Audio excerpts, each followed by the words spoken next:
Sometimes I wonder what the history books will say about us, because I've been thinking a lot lately. And don't get me wrong, I'm not a scholar. This is just my opinion. But if we were to reflect on our country 100 years ago in the 1920s, or the Roaring Twenties, in which women got the right to vote in 1918, the flu pandemic of 1918 spawned into the Roaring Twenties, in which shit got wild, right?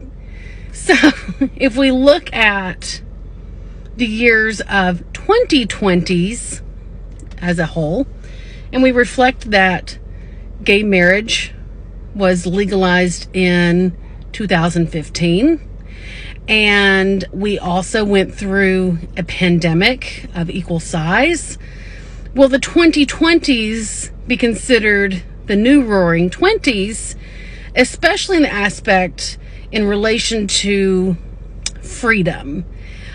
For the Roaring Twenties of the 1920s, women finally had freedom to go beyond the norms of the Victorian era, in which they were wearing short hair and short skirts and drinking, and maybe you're a little promiscuous.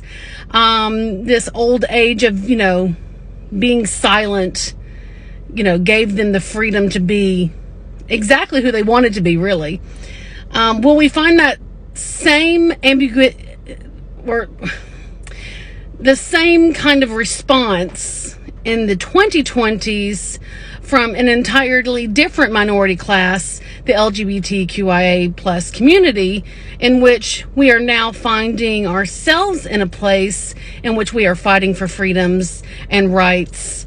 And it just makes me wonder, in the future, 100 years from now, will people look back on this era and say that we were wild, or that we, put aside all of the laws and we were stretching our legs essentially for the first time?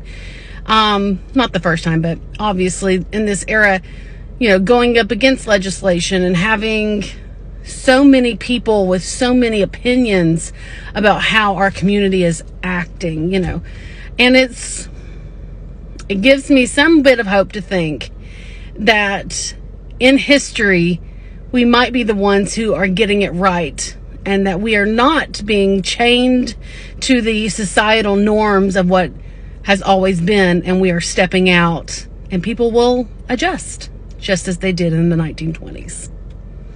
Just my thoughts.